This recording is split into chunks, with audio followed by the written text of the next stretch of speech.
প্রিয় দর্শক, আসসালামু আলাইকুম। পৃথিবীর প্রত্যেকটি দেশে 2-4 জন করে মির্জাফর থাকবেই। আর যারা নাকি উচ্চ বিলাসী, ক্ষমতার লোভে নিজের দেশকে অন্যের হাতে তুলে দিতে দ্বিধাবোধ করে না। ঠিক তেমনি ইরানের বিরোধী গোষ্ঠী খেত national council of resistance of Iran এই কাজটি করেছে। গোষ্ঠীটি পশ্চিমাদের পক্ষ নিয়ে ইতোমধ্যে একটি প্রতিবেদন প্রকাশ করেছে, যাতে লেখা, ইরান উত্তর কোরিয়ার নকশার ওপর ভিত্তি করে পারমাণবিক ক্ষেপণাস্ত্র নির্মাণ করেছে, যা ইউরোপে আঘাত হানতে সক্ষম, এমনটাই দাবি করেছে দেশটির বিরোধী গোষ্ঠী national council of resistance of Iran, যা সংক্ষেপে NCRI নামে পরিচিত। গোষ্ঠীটির এক মুখপাত্র বলেছেন, এসব অস্ত্র দুটি স্থাপনায় তৈরি করা হচ্ছে, যা মূলত স্যাটেলাইট উৎক্ষেপণ কেন্দ্র হিসেবে ছদ্মবেশে কাজ করছে। তেহরান এই কেন্দ্রগুলোতে পারমাণবিক কর্মসূচি দ্রুততর করছে। তাদের প্রতিবেদনে আরও বলা হয়েছে, ক্ষেপণাস্ত্রগুলো 3000 কিলোমিটারের বেশি, 1800 মাইল অতিক্রম করতে সক্ষম, যা ইউরোপের বিভিন্ন অংশকে লক্ষ্যে পরিণত করতে পারে।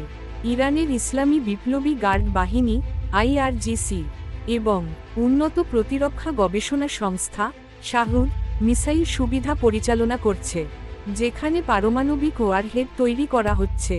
আর এই ওয়ারহেড গাহেম 100 ক্ষেপণাস্ত্রে সংযোজন করা হবে, যা গ্রিস পর্যন্ত পৌঁছাতে পারবে। তাদের দাবি, ইরান ইতোমধ্যে শাহরুদ কেন্দ্রে কমপক্ষে 3 বার পারমাণবিক ক্ষেপণাস্ত্র পরীক্ষা চালিয়েছে, তবে সরকার এগুলোকে স্যাটেলাইট উৎক্ষেপণ কেন্দ্র হিসেবে উপস্থাপন করেছে।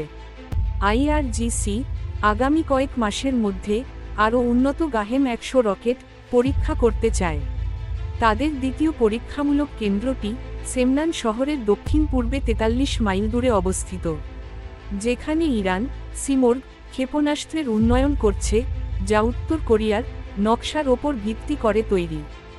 এই কেন্দ্রের কিছু অংশ মাটির নিচে লুকানো এবং 2005 সাল থেকে এটি সম্প্রসারিত হচ্ছে। সংগঠনটি আরও দাবি করেছে, ইরান এই কর্মসূচিকে গোপন রাখতে দেশটির মহাকাশ কর্মসূচির সঙ্গে সংযুক্ত করেছে এবং খোমেনি স্পেস লঞ্চ টার্মিনাল প্রতিষ্ঠা করেছে। NCRI এর যুক্তরাষ্ট্র প্রতিনিধি সোনা শামশামি বলেছেন, তেহরান আন্তর্জাতিক সম্প্রদায়কে দূরে রাখতে এবং তার পারমাণবিক উচ্চাকাঙ্ক্ষা বাস্তবায়ন করার জন্য সময় কিনতে চাইছে, এবং ইরানের শাসন গোষ্ঠী এখন তাদের পারমাণবিক অস্ত্র উন্নয়নে গতি আরও বাড়িয়েছে।